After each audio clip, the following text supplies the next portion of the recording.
মাংসর ঝোলটা দেখতে কতটা লোভনীয় লাগছে না? আপনাদেরকে বললে কি আপনারা বিশ্বাস করবে যে এই রান্নাটা আমি সামান্য 2 চামচ তেলে করেছি এবং কোনো রকম গুঁড়ো লঙ্কা আমি এখানে ব্যবহার করিনি। পুরোটাই কাঁচা লঙ্কায় রান্নাটা করা।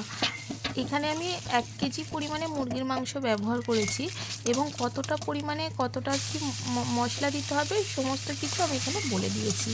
সেই জন্য ভিডিওটা পুরোটা দেখবেন। প্রথমেই আমি 2 চামচ তেল একসাথেই দিয়ে দেবো, পরে আমি আর কোনো তেল ব্যবহার করব না। দিয়ে খুব ভালো করে গরম হয়ে গেলে কেটে রাখা আলুগুলো সামান্য নুন হলুদ দিয়ে রাঙা রাঙা করে ভেজে তুলে নেব। তারপরে ওই তেলেই কিছুটা আমি গরম মশলা ফোড়ন দিয়ে দেবো, তেজপাতা, দারচিনি, লবঙ্গ, এলাচ, শুকনো লঙ্কা আর জিরে। ফোড়নটা 2 সেকেন্ডের মতো ভেজে নিয়ে পেঁয়াজ দিয়ে লবণ দিয়ে দিতে হবে, দিয়ে ঢাকা দিয়ে পেঁয়াজটা একটু নরম করে নেব। পেঁয়াজ নরম হয়ে এলে তার মধ্যে আমি রসুন বাটাটা ব্যবহার করব। এখানে দিয়েছি আমি 2 চামচ রসুন বাটা। রসুন বাটাটা ভালো করে নাড়াচাড়া করে নিয়ে মাংসটা পুরোটা দিয়ে দেবো। মাংস দিয়ে ঢাকা দিয়ে একটু রান্না করলেই দেখো জল ছেড়ে গেছে।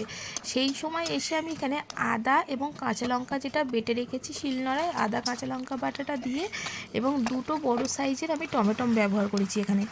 সব কিছু দিয়ে খুব ভালো করে নাড়াচাড়া করে মিশিয়ে নেব।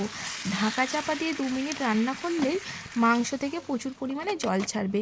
এই জলটা পুরো কষিয়ে কষিয়ে একদম শুকনো করে ফেলতে হবে। তারপরে আলুগুলো দিয়ে খুব ভালো করে নাড়াচাড়া করে নেব। যখন দেখব মাংসের জলটা পুরো শুকনো হয়ে এসেছে এবং তেল ছেড়ে দিয়েছে, সেই সময় আপনারা আপনাদের পছন্দ মতো ঝোল এখানে অ্যাড করবেন। ঢাকা চাপা দিয়ে 5 মিনিট রান্না করলেই মাংসের ঝোল একেবারে রেডি। এরপর আপনারা ধনেপাতা কুচি এবং গরম মশলা ছড়িয়ে রান্নাটা পরিবেশন করবেন। দেখেছেন কত সুন্দর দেখতে হয়েছে? অবশ্যই একবার ট্রাই করবেন।